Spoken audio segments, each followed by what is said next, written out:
날씨도 많이 무덥고 또 이 가운데 예수 믿는 자로 사는 것 또 쉽지 않은 일이라 여겨집니다. 또 숱한 여러 가지 교회 행사 속에서 바쁘게 움직였는데 우리 옆에 계신 분들 믿음으로 다 사시는 줄 믿고 수고하셨습니다. 우리 힘껏 격려 한번 해주시기를 바랍니다. 수고 많으셨습니다. 그래요. 하나님께서 오늘 이렇게 수고하신 여러분들에게 예배 가운데 평강의 은혜를 더하실 줄로 믿습니다. 아멘. 네. 그 농촌 단기 선교 때 이제 그곳에는 어르신들을 전도하기 위해서 저희 교회에서 이제 부채 전도지를 만들었어요. 그냥 전도지를 주면 또 물론 이제 보기는 보겠지만 또 어딘가 나와두면 보지 않을 것 같아서 부채로서 만들어주면 부채질 하다가도 보고 도움이 될 것 같아서 그래서 교회에서 자체적으로 이제 내용을 꾸미고 또 집사님 한 분이 도안을 해서 예쁘게 만들었습니다. 내용은 간단해요. 이제 그림을 그려놓고 그림을 보면서 설명하는 건데 미국, 한국 이 각 나라는 다스리는 자가 있듯이 천국도 누가 계시다? 다스리는 자가 계시다. 그러니까 천국에 들어가려면 그 천국을 다스리는 자 누구십니까? 그 하나님을 그 다스리는 주 왕으로 인정하면 된다. 그러면 천국에 들어갈 수 있다. 간단해요? 이 복잡해요? 간단하죠. 예. 그래서 이제 큰 기대를 가지고 이제 그렇게 만들어서 그것도 이제 1000개나 만들어서 그렇게 이제 손에 쥐어져서 보냈어요. 이제 1박 2일이 끝나고 궁금하잖아요. 이제 보내줬는데 잘 활용했는가 싶어서 저희 이제 아내도 같이 이제 농촌 단기 선교를 갔기 때문에 물어봤죠. 잘 활용했느냐고 물어보니까 활용이 안 되더래요. 활용이 안 되더랍니다. 이 왜 그런가 물으니까 이 어르신들의 생각이 그냥 딱 고정되어 있더래요. 천국은 그냥 착한 일 하면 가는데 뭐 그곳에 하나님을 왕으로 모시고 그게 이제 필요가 없는 거야. 천국은 착한 일만 가면 된다. 그 또 하나 고정된 생각이 뭐냐니까 천국 보이지도 않는데 그거 어떻게 믿느냐는 거예요. 그러니까 뭐 다른 거 설명할 수도 없겠고 그래 잘 먹히지 않더라. 이제 그런 이야기를 제가 들었습니다. 여러분 예수 그리스도를 나의 주, 나의 왕으로 받아들여야 천국 갈 수 있어요. 그리고 천국이 우리에게 와요. 우리 모두 예수 그리스도를 나의 주로 믿을 수 있는 믿음이 있기를 주의 이름으로 축복을 드립니다. 아멘. 그런데 예수 그리스도가 나의 주이시다는 그 말을 다르게 표현을 하면은 바로 나는 누구의 것이다는 뜻이에요. 예수님의 것이다, 주님의 것이다는 말과 똑같은 말이죠. 그러니까 예수가 내 주인이면 나는 당연히 주님의 것이죠. 그렇죠. 그래서 이게 읽지는 않았지만 고린도서 3장 23절에 그렇게 일러주고 있어요. 같이 한번 읽을까요? 시작. 너희는 그리스도의 것이요 그리스도는 하나님의 것이냐. 너희는 누구의 것이라고요? 그리스도의 것이다. 저 말씀을 이제 제가 다시 한번 풀이를 하면은 이런 뜻이에요.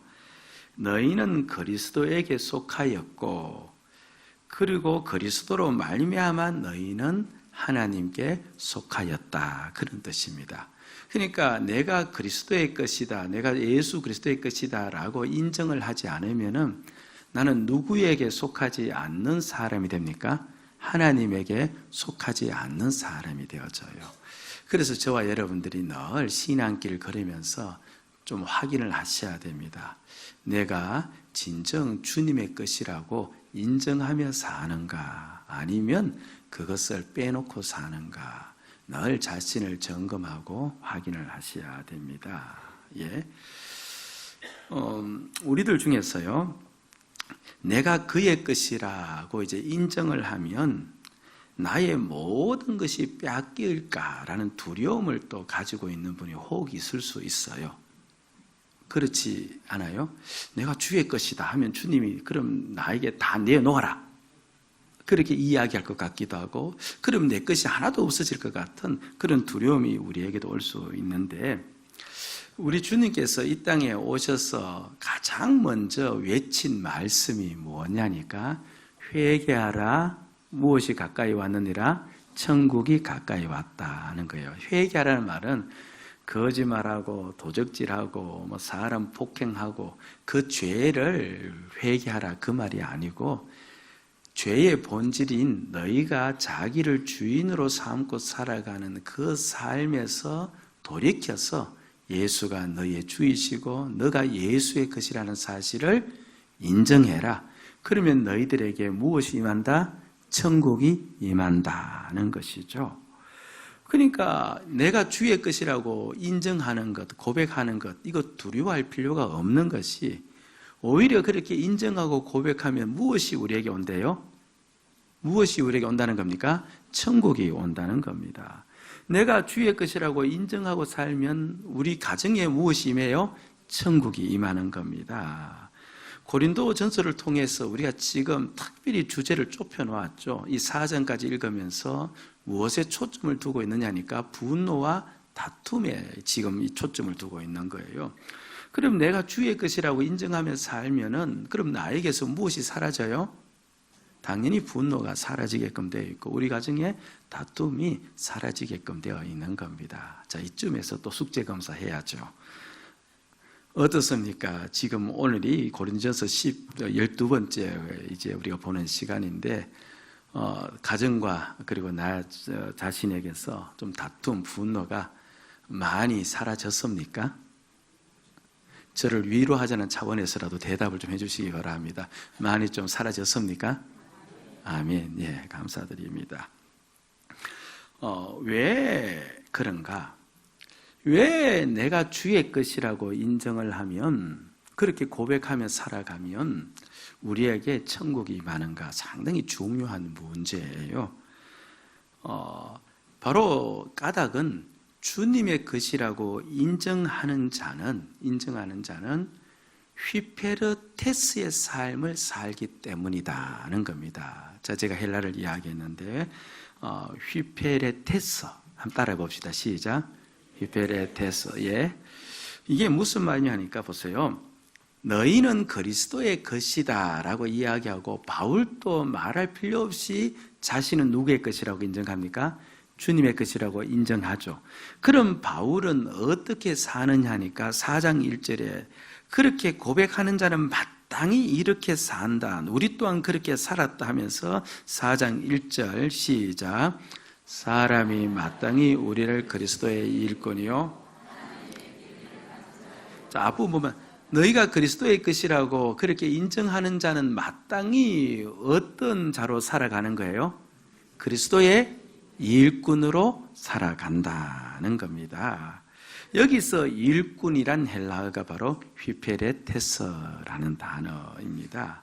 왜 제가 휘페레테스 헬라어를 끄집어내어서 이렇게 말을 하느냐 하면, 우리가 생각하는 일꾼과 바울이 말하는 일꾼에 있어서 개념의 차이가 날 수 있기 때문에 그런 겁니다. 그렇죠?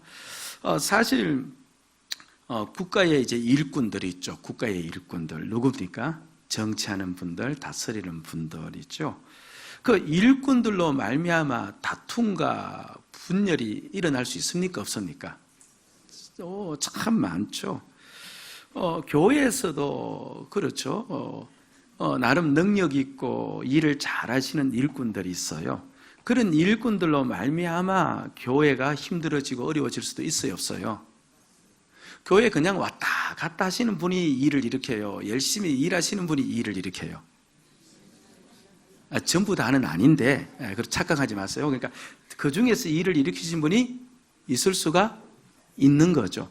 그렇죠. 가만히 보면 가정에서도 무능력한 남편이 일을 일으키는 것보다도 좀 능력 있는 남편이 뭡니까? 오히려 일을 일으킬 때가 더 많이 있죠. 동의하지 않으시는 것 같은데, 예. 그렇다고 남편이 능력 없으면 또 안 되고, 그렇죠, 예. 그런데 보세요. 너희는 그리스도의 것이다 라고 했을 때 우리가 그렇게 고백하는 자는 그리스도의 일꾼으로 살아간다잖아요. 그럼 마땅히 그리스도의 것이다라고 그렇게 인정하고 살아가면 무엇이 임해야 된다는 거예요? 우리에게 천국이 임해야 되고, 천국이 임한다는 말은 우리에게서 무엇이 없어지는 거예요? 다툼이나 종식이 없어져야 되는데, 그런데 내가 그리스도의 것임을 알고 그리스도의 일꾼으로 살아가는데 그 사람으로부터 다툼이 일어나고 분열이 일어나고 있다면은 여기에서 말하는 일꾼이라는 의미가 아니라는 것을 우리가 충분히 알 수가 있죠. 여기서 말하는 일꾼의 삶을 살면 마땅히 그 사람이 있는 곳에는 무엇이 임해야 된다는 거예요? 천국이 임하고 다툼과 분열이 없어져야 되는 것이 정상입니다. 그러니까 여기서 말하는 일꾼은 일을 잘한다는 그런 의미에서 일꾼이 아니라는 것을 우리가 알아야 돼요. 뭔가 유능하고 세상적으로 능력 있는 그런 사람을 가리키는 말이 아니다는 것을 알아야 됩니다. 그래서 이 일꾼과 구별하기 위해서 그냥 바울이 휘페레테스라는 단어를 통해서 일꾼이라 했는데, 그냥 바울이 말한 일꾼, 휘페레테스, 그 의미가 무엇인지 이제 우리가 한번 찾아보아야 됩니다. 그러면 그렇게 일할 때 반드시 그곳에 하나님의 나라가 우리에게 온다는 것이 오기 때문에 이게 중요한 부분이죠. 자, 이 단어의 의미가 가장 분명하게 나타나 있는 곳이 한 군데 있어요. 성경 다른 곳에 설명을 해놓고 있는데, 사도행전 13장 4절 5절에 가 있습니다. 이 밖이 무덥고 또 오시는데 또 지쳐 있고 그렇다 보면 또 이게 몸과 마음이 또 이렇게 다운될 수 있지 않습니까? 그러니까 성경 읽으면서 의도적으로 크게 그렇게 읽으시면 또 집중도 되어지고 또 우리가 힘을 낼 수 있을 줄 압니다. 자, 4절 5절 시작. 두 사람이 성령의 보내심을 받아 실루기아에 내려가 거기서 배 타고 구부도로 가서 5절 살라미에 이르러 하나님의 말씀을 유대인의 여러 회당에서 전할세 요한을 수행원으로 두었더라. 아멘. 제가 항상 이렇게 읽으시면서 제가 궁금해하는 것이 저 중2층에서는 잘하고 있는지 안 하고 있는지 제가 항상 궁금해요. 자, 5절 우리 중2층에서만 5절 말씀. 자, 5절 시작.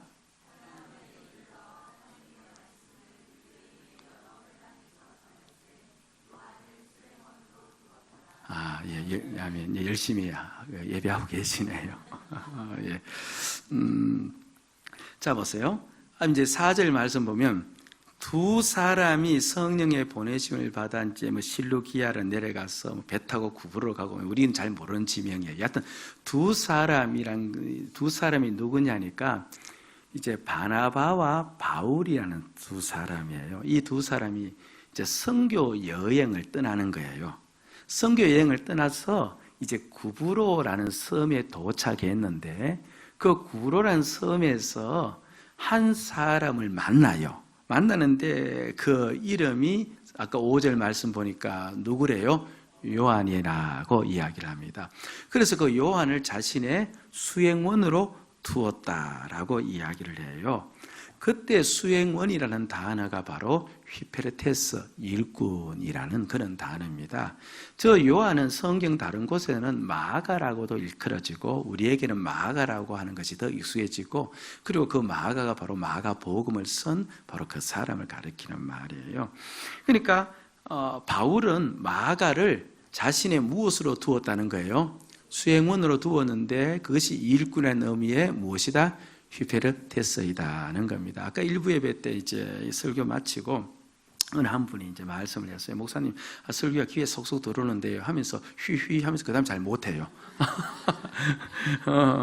뭐라고요? 휘페레테스, 꼭 잊지 마세요. 예, 그렇죠. 예. 그런데 이 휘페레테스의 이제 문자적 의미가 이러해요. 배 밑창에서 노젓는 노예를 가리키는 말이에요. 배 어디에서? 밑창에서. 그러니까 로마 전함 있지 않습니까? 이제 밑창 좌우에는 이제 노젓는 노예들이 줄을 지어서 앉아 있겠죠. 그들에게는 밖이 보이지 않습니다. 그리고 지금 이 전함인데 전세가 어떤지 배 밑창에 있는 노예들은 안다 모른다? 알 수가 없습니다. 동쪽으로 갈 것인지 서쪽으로 갈 것인지 그들은 전혀 몰라요. 그런데 그들은 오직 누구의 구령에 맞추느냐니까 가장 앞쪽에 북을 치는 사람의 구령에 따라서 움직이는 겁니다. 그러면 그 앞쪽에서 북을 치는 자는 또 누구의 지시를 받아요? 말할 것 없이 배 위에 있는 함장의 지시를 받아서 움직이는 거죠. 그러니까 배 밑창에 노젓는 노예들은 전세, 환경, 여건 상관없이 오직 누구의 지시만 받아요? 가깝게는 북치는 사람이지만 그러나 근본적으로는 함장의 지시를 받아서 움직이는 그런 사람들입니다. 그러니까 함장과 함께 움직이는 사람들이에요. 환경에 따라 움직이는 사람들이 아니고 여건에 따라서 움직이는 사람들이 아니고 앞과 뒤 모든 것이 보이지 않을지라도 그냥 함장의 지시에 따라서 함장과 함께 움직이는 사람이 바로 누구라는 말입니까? 바로 여기서 말하는 일꾼 휘페르테스 그런 말이라는 겁니다. 그렇다면 마가를 수행원 휘페르테스로 두었다 하면 이 마가는 누구의 말과 함께 움직여야 된다는 거예요? 그 당시 그 팀을 이끌었던 전도 지도자는 바울이었습니다. 그렇다면 바울과 함께 바울의 말에 따라 이 마가는 그냥 움직이면 되는 겁니다. 환경 여건에 따라 자기가 판단할 필요가 있어요, 없어요? 그것을 판단한다면 휘페르테스가 아닌 거죠.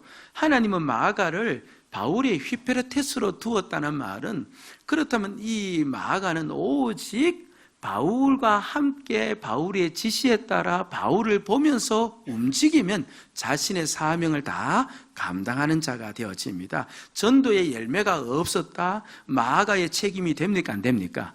안 됩니다. 그렇죠. 그건 전부 다 누가 책임져야 될 거예요? 그건 함장인 바울이 책임져야 될 겁니다. 오직 마가의 일은 휘프레테스, 그냥 바울과 함께 바울의 지시에 따라 움직이면 되는 거죠. 그런데 이 마가가 무단 이탈을 해버리는 거예요. 무단 이탈하는 겁니다. 왜 그가 무단 이탈을 했느냐 하면요, 성경에서는 구체적인 언급을 하지 않습니다만은 그냥 주변에 있는 모든 상황과 문맥을 맞추어서 이제 성경학자들이 추정하기를 이렇게 이야기를 해요. 이제 바울 일행이 이제 구브로라는 섬, 우리는 어딘지 잘 모르죠. 옛날 사도행전 할 때 제가 일일이 지도를 펼쳐놓고 다 이제 보여주었는데, 그 구브로라는 섬에서 지금의 터키 지역인 버가라는 이제 항구에 도착을 했습니다. 그런데 이 버가에 도착했을 때 사도 바울은 그 버가에서부터 그렇죠. 지명이 좀 생소하지만 비시디아 안디옥이라는 곳으로 이제 가려고 작정을 하는 거예요. 근데 비시디아 안디옥은 버가에서 200km 떨어진 곳입니다. 물론 그 당시에는 전부 다 무엇으로 이동을 했습니까? 예, 이 도보로 이동을 했기 때문에 걸어서 가야 될 길입니다. 200km, 만만한 거리가 아닙니다. 근데 그 당시에는 전부 다 도보로 200km 정도는 다 이동할 수 있었기 때문에 뭐 며칠이고 그렇게 걸어가면 되는데, 그런데 평지를 걷는 것이 아니고요, 그 비시디아 안디옥이 고산지대에 있어요. 그리고 고산지대인 비시디아 안디옥까지 가려면은 여러분 나중에 세계 지도책을 펼쳐놓고 보시면 되는데, 그 타우루스라는 산맥이 하나 걸쳐 있는데 그 산맥이 해발 2000m랍니다. 그러니까 해발 2000m나 되는 그 산맥을 넘어야 바로 이제 비시디아 안디옥에 도달할 수가 있고, 그리고 그것이 험산 줄령이다 보니까 많은 산적들이 또 활개를 치고 있었다는 겁니다. 그러니까 이 마가의 입장에서 가만히 한번 생각해 보는 겁니다. 지금 몇 킬로를 가야 돼요?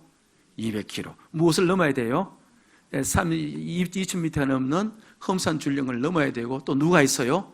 산적들이 있을 수가 있는 겁니다. 마가는요, 부잣집에서 자란 청년이에요. 여러분들 그 사도행전을 보면 이 120 베드로를 포함한 성도들이 모여서 기도하다가 성령을 받은 곳이 있어요. 그 장소가 어디예요? 마가의 다락방이에요. 그러니까 마가집, 이 청년 마가집 다락방에서 몇 명이 모였대요?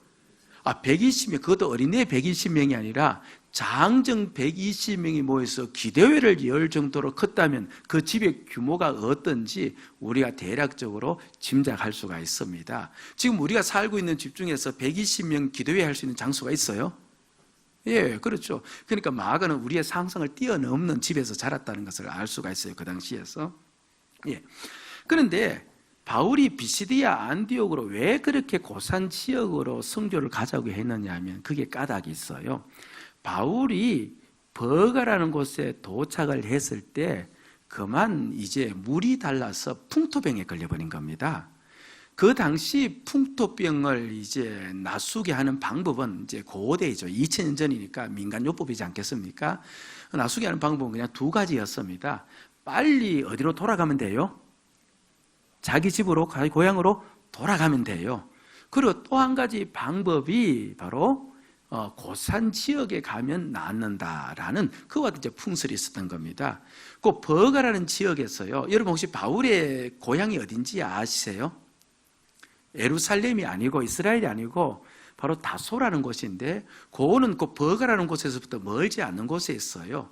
그럼에도 불구하고 바울은 버가라는 곳에 자신의 고향으로 돌아가지 않고 그는 비시디아 안디옥 선교 여행을 계속 가기로 원해서 그게 고산지대니까 선교도 할 겸 거기서 병도 낫술 겸 그렇게 해서 그쪽 지역으로 택했던 겁니다. 자, 그래요. 자, 그럼 보시기 바랍니다. 이때 바울의 나이가 40대가 조금 넘은 나이예요. 우리 식으로 보면 젊어요. 나이가 좀 들었어요.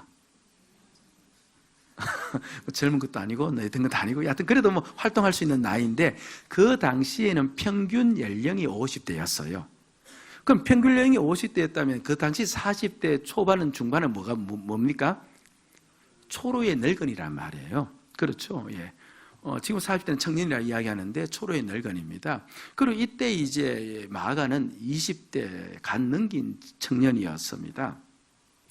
그 20대 간 넘긴 청년이 부잣집 외동아들로 태어나서 타우루스 산맥을 넘는 것도 고달픈데 지금 누가 지금 병이 들었어요? 그렇죠. 바울이 병이 들은 겁니다. 그러면 바울이 제 힘으로 걸어가기는 참 힘들다는 말이거든요. 그러면 바울 곁에 서서 바울을 뭡니까? 도와서 함께 그 산맥을 또 넘어야 되는 거예요. 그런데 넘다 보면 또 누구를 만날 수 있대요? 산적을 만날 수도 있는 겁니다. 그러니까 앞뒤 계산을 해보니까 이게 도무지 함께 갈 수 있는 여행이 아닌 겁니다. 그래서 마가가 어떻게 한 겁니까? 바울의 허락 없이 야밤에 도망을 가버린 거예요. 도망을 가버린 겁니다. 그가 무단 이탈을 한 순간 그는 어디에서 벗어난 것입니까? 바로 휘페르테스에서 벗어난 것이에요. 하나님은 그를 바울의 휘페르테스로 바울과 함께 바울의 지시에 따라 움직일 수 있는 누구의 일꾼? 바울의 일꾼으로 그를 붙여주었는데 그가 휘페르테스의 소임을 다 한다는 것은 바울이 어떠한 상황이 무엇이든 간에 바울이 함께 가는 곳에 자신도 뭡니까? 함께 가야 되고 바울의 지시를 따라 움직이면 그는 그의 소임을 다 하는 것이었는데 그런데 그는 그 소임을 버려버리고 뒤돌아 가버린 겁니다. 집으로 가버린 거죠. 사실 집으로 돌아가야 될 자가 누굽니까? 정작 생각하면 바울이 돌아가야 됩니다. 그런데 바울은 그 풍토병을 아는 채로 자칫하면 생명을 잃을 수도 있거든요. 그 생명을 걸고 그렇게 넘어가는 까닭은 어디에 있어요? 그 일은 누가 말씀하셨고? 주님이 말씀하셨고 그렇게 말씀하신 주님이 누구와 함께 계시고? 자신과 함께 계시고 그 주님이 자신에게 지시한 것을 알기 위해 자신은 누구의 휘페르테스? 주님의 휘페르테스임을 알기 때문에 자신은 주님의 일꾼임을 알기 때문에 그가 주님을 위해서 할 수 있는 것은 오직 충성밖에 없기 때문에 그는 일의 결과와 상황과 여건을 따르지 않고 그가 할 수 있는 그 일은 바로 그 일이기 때문에 그는 그 산맥을 넘기로 그렇게 결정을 한 겁니다. 보세요. 로마 전함의 휘페르테스들이 함장이 지시하는 곳으로 향하기 위해 노적기에 충성을 다 하는 것처럼 바로 이 바울은 타우루스 산맥이 아무리 험하고 높아도 바로 예수 그리스도가 자신의 주요 자신은 주님의 휘페르테스임을 알기 때문에 그는 말없이 그 길을 걸어간 겁니다. 바로 그 용어를 여기에다가 기록해 놓은 거예요. 그게 바로 그리스도의 일꾼이라는 말입니다.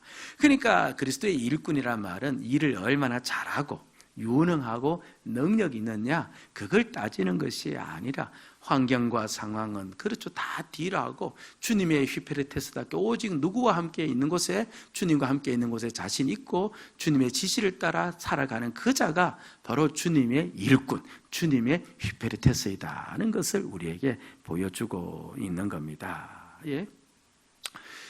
지금 우리가 무엇을 보고 있느냐 하면요, 바로 지금 고린도 교회의 다툼과 분열을 보고 있는데, 고린도 교인들은 지금 바울파, 아볼로파 이렇게 나뉘어져서 막 다투고 있는 거죠.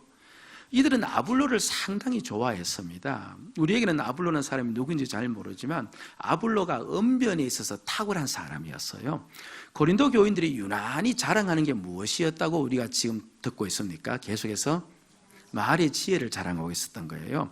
그러니까 그 당시가 이제 철학적 사고가 깊이 뿌리 박힌 고린도 지역이다 보니까 세상적 가치가 말의 지혜를 자랑하는 것이었는데, 바로 교인들도 말의 지혜를 그렇게 자랑하죠. 그러니까 말을 설득력 있게 아름답게 꾸미고 수사적으로 잘하는, 그런데 누가 그렇게 말을 잘한 겁니까? 아볼로가 그렇게 잘한 겁니다. 그런데 이 바울은 뭡니까? 말에 있어서 잘하지도 못할 뿐 아니라 언어를 한 겁니다. 그러니까 고린도 교인들 중에서 아볼로를 좋아하는 사람들 편에서 바울을 보면 바울이 사도 같아요? 사도 같지 않아 보여요? 사도 같지 않아 보이는 겁니다. 그래서 바울, 너가 사도가 맞느냐라고까지 이들이 이야기를 해버려요. 그리고 나아가서 세상적 가치로서 바울을 재단하고, 그리고 그 세상적 가치를 가지고 바울을 평가를 계속하는데, 이 고린도 교인들이 이제 부자가 많이 있었거든요. 그리고 그들이 어떻게 부를 받아들이냐 하니까 자신의 부가 이제 안정을 이루고 부자가 된 것이 이제 하나님으로 받은 축복이라고 여겼던 거예요. 물론 그것이 축복은 축복이지만서도, 그러나 성실하게 주의 일꾼으로 살아가는 것이 축복인데, 근데 부 자체를 축복으로 여겼는데, 그런 면에서 이제 바울을 물끄러미 바라보니까 바울은 어떻게 살아갑니까? 부유하게 살아갑니까? 아니면 이게 아주 힘들게 살아가요? 아주 힘들게 살아가는 겁니다. 바울의 살아가는 모습, 바울의 스스로가 이야기를 해놓았는데요, 4장 13절 말씀을 보면 이렇게 이야기해 놨어요. 바울이 친히 살아가는 모습을 이야기해 놨는데, 자, 우리 같이 한번 읽도록 하십시다. 13절 시작. 비방을 받은 적 고면에 우리가 지금까지 세상의 더러운 것과 보시고 한번 대답해 보세요. 어떻게 살았대요? 만물에 찌그. 세상적 가치관으로 보면 어떤 삶을 사는 겁니까? 그야말로 형편없는 삶을 사는 겁니다. 그래서 고린도 교인들이 바울을 보면서 부끄러워할 수 있을까요? 없을까요? 부끄러워할 수가 있겠죠. 그래서 14절 보면 이런 내용이 나와요. 14절 자, 한번 보도록 하십시다. 예. 내가 너희를 부끄럽게 하려고 이것을 쓰는 것이, 그러니까 세상적 잣대로 바울을 보는 겁니다. 말의 지혜가 없어요. 그러니까 도무지 사도 같아 보이지를 아니하는데, 바울의 살아가는 모습이 자기들과 비교해도 너무 힘든 삶을 살아가니까 지금 예수를 잘 믿는 삶보다는 오히려 그렇지 못한 삶이라 여기서 자신들이 오히려 뭡니까? 부끄럽게 여기는 그런 실정까지 이어갔다는 겁니다. 자, 보세요. 그 말을 바울이 들었을 때 기분이 어떨까요? 바울, 저게 사도가 맞냐? 저게 하나님의 축복을 받았는데 어떻게 사도를 하는데 저렇게 사냐? 저게 말이 되냐? 이제 사람들 아볼로를 좋아하는 바울을 좋아하는 사람들은 괜찮아요. 근데 아볼로를 좋아하는 사람들이 그렇게 공격할 거 아닙니까? 그런 말이 이제 바울에게 들려서 이런 말 하고 있거든요. 그게 바울 기분이 어떻겠어요? 아니, 여러분들을 향하여서, 그렇죠? 나름대로 힘들고 어려운 가운데서 신앙생활 열심히 하고 있는데, 그렇죠? 신앙생활 좀 열심히 하지도 않으면서, 그런데 무언가 세상적으로 좀 가지고 있는 그 사람들이 여러분들을 향해서 평가하면서, 아니, 어떻게 힘든데 저렇게 봉사하냐, 저렇게 충성하냐, 아니, 돈이나 좀 벌지. 그러면서, 그렇죠? 자신의 어떤 세상적 잣대를 가지고 믿음 생활하는 우리를 막 재우고 있다면 그 말을 들었을 때 어떨까요? 들어보지를 못해서 우리가 잘 모르겠죠. 예. 상당히 기분이 좋지 않겠죠. 감정도 그렇지 상할 수 있겠고, 또 한편으로 자책감도 들까요, 안 들까요? 들 수도 있겠죠. 내가 정말 이렇게 믿는 게 맞는가, 그런 생각 들 수도 있을 겁니다. 이 시간은 지나가는 말이지만 여러분들, 주님 앞에서 충성스럽게 일하는 사람들을요, 절대로 옆에서 평가해서 안 돼요. 판단하지 마세요. 내 기준, 내 가치로, 그렇죠, 저 시간에 왜 다른 것 하지 저런 것 하냐, 그렇게 하지 마세요. 그분들은 나름대로 주님과 함께 주님의 지시에 따라 휘프레테스의 삶을 살기로 작정해서 그렇게 나가는 것인데, 세상적 잣대와 기준을 가지고 그렇게 말을 해서는 절대로 안 됩니다. 우리 교인들 중에서 어떤 일이 있더라도 세상적 잣대로 신앙인의 길을 재고 판단하는 그런 일은 없어야 될 줄로 믿습니다. 그런데 이제 바울이 그런 말을 들었던 겁니다. 그렇죠. 그래서 바울이 얼마나 섭할수록 자기가 복음을 뿌려서 자기가 개척해놓은 그 교회 교인들로부터 네가 사도가 맞냐, 너 어떻게 그렇게 예수 믿냐, 그렇게 어떻게 신앙생활하냐, 심히 말하면 그런 식으로 이제 비판을 들었는데, 그런데 바울이 이렇게 이야기를 해요. 3절입니다. 4장 3절을 보면 시작. 너희에게나 다른 세례명이나 판단받는 것이 내게는 매우 작으니라. 나도 나를 한번 들어보세요. 너희들이 나를 막 판단하는데 사실 분노가 일어날 수 있잖아요. 근데 그게 별로 중요한 일이 아니다. 그럼 나도 나를, 내가 너희들 말 듣고 아이고 내가 잘 살아가고 있나, 지금 내가 잘하고 있나, 그렇게 나도 판단하지 않는다. 왜 그런가? 나는 누구다? 주님의 휘페레테스이기 때문에 그냥 주님과 함께하는 그 자리에 내가 있고, 주님이 지시하는 삶을 살면 내 삶은 온전한 삶이기 때문에 나는 그것이 내 삶의 목표로 여기고 살아가고 있기 때문에 너희들의 판단과 그리고 너희들의 기준으로 나를 이야기하는 그것에 대해서 내가 그렇게 크게 발끈하고 그것에 대해서 내가 그렇게 크게 노여워하고 살지는 않는다. 오직 내가 바라보면서 누구밖에 없다? 주님밖에 없고, 이렇게 살아가면 결국 누가 나에게 상을 주실 것이다? 주님이 나에게 상을 주시기 때문에 나는 그렇게 해서 살아가는 것이지, 주님의 휘페르테스로 살아가는 것이지 너희들의 종으로 살아가는 자가 아니다 라고 이야기를 하고 있는 겁니다. 여러분, 이거예요. 우리가 가정이든 어디에 속했든 간에 누군가 나를 평가하고 판단할 때 그 평가가 판단이 사실 우리를 분노케 할 때가 많잖아요. 여러분, 솔직히 내 잘못 하나 지적해도 내 마음이 어때요? 그렇죠? 뭔가 잘못 하나 지적해도 발끈을 할 때가 있잖아요. 속이 습할 때가, 죄송합니다. 제가 수준을 낮게 이야기해서 우린 그렇게 하지 않는데, 그냥 하여튼 뭐 잘못 하나 지적하고, 그렇죠. 나는 열심히 가정생활을 하고 있는데, 그 남편이 그죠, 집에서 하는 일이 뭐냐라고 이야기를 해도 내 마음이 심히 안타깝고, 그렇죠. 남편이 또 그렇죠, 열심히 지금 일을 하면서 돈을 벌어오는데 왜 돈이 이렇게밖에 없냐, 이렇게 이야기하면 얼마나 더 섭해요. 근데 그런 판단과 그런 잣대들이 우리 가정 속에서, 우리의 삶 속에서, 회사 속에서 난무하잖아요. 난무하는 겁니다. 그리고 그것으로 인해서 내가 평가받는다고 생각하기 때문에 그 일에 대해서 우리가, 그렇죠, 힘들어하면서 분노하고, 그것 때문에 우리가, 그렇죠, 또 다툴 때가 얼마나 많이 있어요. 그런데 오늘 그런 일들이 일어났을 때 우리가 무엇을 생각해야 되는 겁니까? 나는 주의 것이고, 나는 주님의 누구시다? 휘페레테스, 난 주님의 일꾼이다. 나는 주님과 함께 있고 주님의 지시를 따라 살아가는 것, 그게 내 일이다. 환경과 여건의 속에서 내가 얽매여서 살아가는 게 내 일이 아니고, 나는 오직 주님과 함께 주님의 지시에 따라 살아가는 그것이 바로 내 일이고, 그렇게만 살아가면 하나님께서 나에게 상을 주시고, 그리고 그렇게 살아가면 하나님께서 나에게 은혜 주시고, 나는 그걸 바라보고 사는 자이다. 나는 주님의 일꾼으로 사는 자이다. 그것을 내 가슴 속에 기억하면서 순간순간 그렇게 살아가는 거예요. 아멘. 그렇게 살아가는 그곳에 당연히 무엇이 없어져요? 무엇이 없으니까 내게 다툼이 일어날 리가 만무하죠. 그렇죠. 뱀이창에서 그 노를 젓는 그 노젓는 사람들이, 그렇죠, 주변의 정세에 따라서 키를 마음대로 돌릴 수 없고, 그렇죠, 환경에 따라 돌릴 수 없는 까닭은 자신들의 휘페레테스이기 때문에, 저와 여러분들이 당연히 주의 것이라면 당연히 주님의 일꾼임을 믿습니다. 아멘. 당연히 주님의 일꾼이죠. 여기서 주님이 얼마나 많이 일을 하느냐가 아니라, 그렇죠, 바로 주님과 함께, 그리고 주님의 지시에 따라 살아가는 그것이 바로 내가 할 일인 겁니다. 아멘. 내 가정에서도 내가 할 일은 그냥 주님과 함께 주님의 지시에 따라 살아가는 게 나의 일인 거예요. 나의 일인 겁니다. 가끔 교회에서도 이제 그런 일들이 일어납니다. 그렇죠. 예.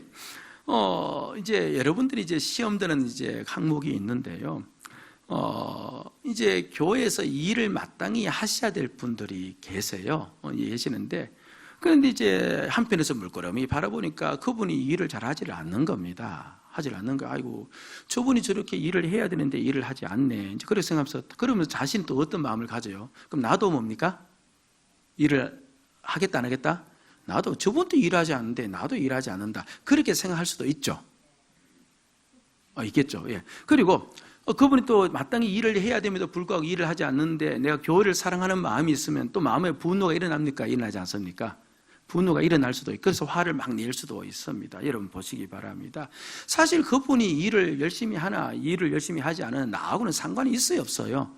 물론 같은 공동체 내에서 함께 다 일을 열심히 하는 것은 다 상관이 있을지라도 그러나 나 또한 주의 것이고 주님의 히프레테스이기 때문에 내가 그들의 상황을 보고 내가 일을 해야 되고 그분들의 여건을 보고 내가 열심히 해야 되고 그럴 필요는 없는 겁니다. 내가 분낼 필요도 없는 겁니다. 나는 주님의 히프레테스이기 때문에 오직 주님이 나와 함께 하시는 걸 보고 주님이 나에게 지시한 그 길대로 나는 뭡니까? 그러면 되는 거예요. 거기에 분노할 필요도 없고 거기에 우리가 화낼 필요도 없는 겁니다. 여러분들 꼭 기억을 하세요. 나는 누구의 것이에요?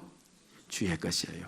내가 주의 것이니까 나는 마땅히 주의 무엇이에요? 주의 일꾼이에요. 주님의 히프레테스예요. 주님의 일꾼은 마땅히 해야 될 일은 뭡니까? 주님과 함께 주님의 지시를 따라 살아가면 되는 거예요.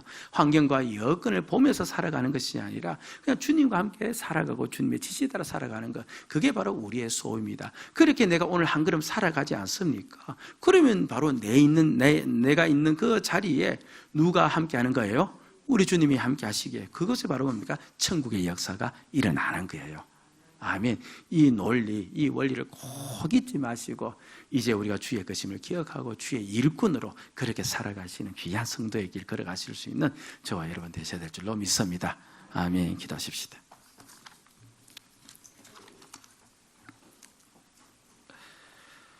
우리 들었던 말씀 붙잡고 기도하십시다. 기도하실 때 들었던 말씀을 내 입술로 고백하는 겁니다. 여러분 한번 해보시기 바랍니다. 나는 주의 것입니다. 나는 주의 것입니다.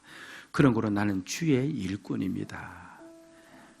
주님이 있는 곳에 내가 있고 그 주님과 함께 가기를 원하고 주님의 지시에만 따라 살아가는 나입니다. 환경과 여건에 따라 움직이는 것이 내가 아니라 주님의 지시에 따라 움직이는 것이 나인 줄로 믿습니다. 주여, 내가 주님의 히프레테스로 살기를 원합니다.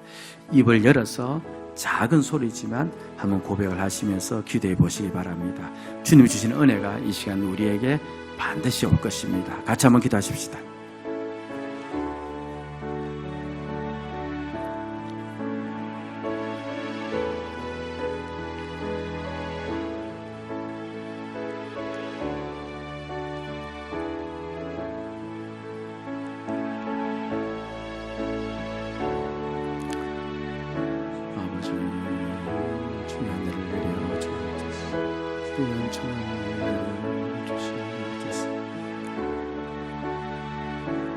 주의 성령을 부어주시옵소서. 우리가 주님의 일꾼으로 살아가기를 원합니다.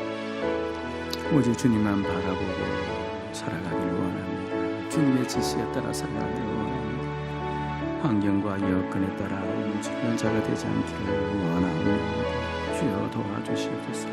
사람의 말 한마디에 내 감정과 내 마음이 움직이지 않기를 원합니다. 내 여건이 내 환경이 변하지 않기를 원하옵나이다. 내가 주님의 히프레테스임을 기억하고 그렇게 믿음으로 살아갈 수 있도록 주여 도와주시옵소서. 오늘 이 아침 이 권리를 깨닫고 돌아갈 수 있도록 도와주시옵소서.